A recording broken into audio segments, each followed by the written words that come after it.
دیکھیے، دو چیزیں ہیں، ایک علم اور ایک فہم و فراست یا عقل۔ علم ہمیں یہ سکھاتا ہے کہ کیا چیز اچھی اور کیا بری، ڈفرینشیٹ کرنا سکھا دیتا ہے، اور عقل ہمیں یہ سکھاتی ہے کہ اچھوں میں زیادہ اچھا کیا ہے۔ تو انسان وہی کچھ سیکھتا ہے جس معاشرے میں رہ رہا ہوتا ہے۔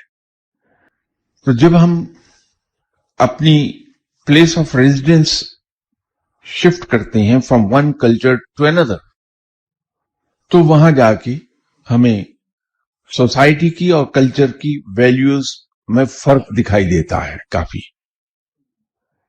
تو اگر ہم تعلیم یافتہ ہیں، وین ہے ہمارے پاس، عقل ہے ہمارے پاس، تو ہم اچھے اور برے کو پہچان پائیں گے، اور عقل کی بات یا اچھی بات مومن کی کھوئی ہوئی میراث ہے، اسے جہاں ملے اسے لے لینا چاہیے۔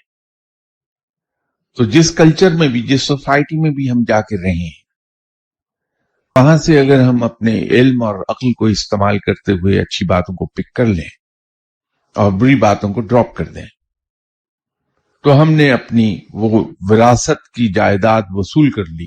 اسلام کا جہاں آپ نے ذکر کیا کہ اس کے اندر میڈیٹیٹ کرنا اور چلے کاٹنا، مجاہدے کرنا، وہ ایک علیحدہ ڈائمینشن ہے۔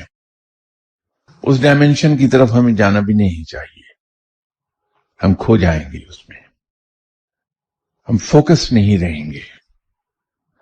لیکن ایک میڈیٹیشن اسلام کے اندر ایسی ہے جو کسی طور بھی آپ کو کھونے نہیں دے گی کہیں بھی، جہاں کوئی اختلافی مسائل نہیں آئیں گے، کوئی فروعی اختلافات نہیں ہمارے سامنے آئیں گے، اور وہ ہے سنت کی اتباع۔